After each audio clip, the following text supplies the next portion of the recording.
Madame, Messieurs, merci de nous rejoindre pour cette nouvelle session d'actualité. Nous démarrons par la 49e réunion du Conseil des ministres tenue à Kinshasa, présidée par visioconférence par le chef de l'État, Félix-Antoine Tshisekedi. Plusieurs questions d'actualité ont été évoquées au cours de cette rencontre. Parmi les sujets abordés au cours de cette réunion, les incursions des militaires sud-soudanais signalées dans les localités de Kaliko, Omi et Kakwa, en territoire de Djougou, dans la province de l'Ituri.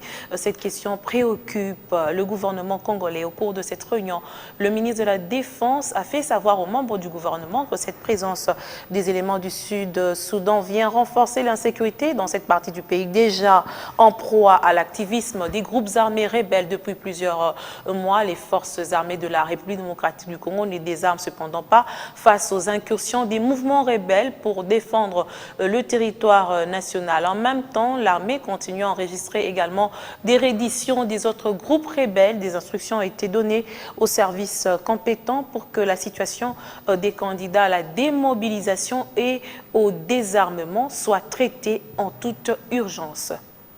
Le ministre de la Défense nationale a souligné que la situation sécuritaire était généralement calme sur l'ensemble du territoire, en dehors de quelques poches d'insécurité, principalement à l'est du pays.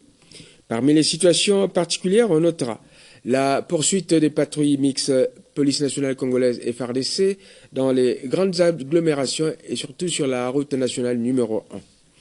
La bravoure de la population dans le territoire de Congolo, dans l'espace Grand Katanga, qui a arrêté un activiste des Mai Mai Malaika.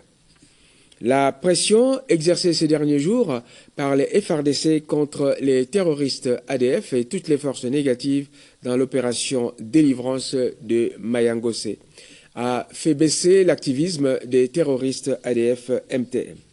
Les FARDC continuent à enregistrer des redditions des combattants du groupe armé NDC-R. Les incursions des éléments de l'armée du Soudan du Sud dans les chefferies de Kaliko, Omi et Kakwa ont été signalées dans le territoire de Djougou. Toujours en territoire de Djougou, l'activisme de certains membres de Codeco est dû en partie à l'absence d'une prise en charge totale des rendus. Il en est de même en territoire du Roumou, où les miliciens FRPI en instance de désarmement et de démobilisation quittent leur site de pré-cantonnement et peuvent donc représenter un danger.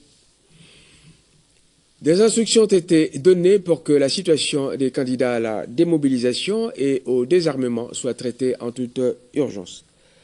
La caravane de la paix commencera le lundi. La contribution gouvernementale est toujours attendue pour faire avancer la mission de SADC dans le cadre du litige frontalier avec la Zambie.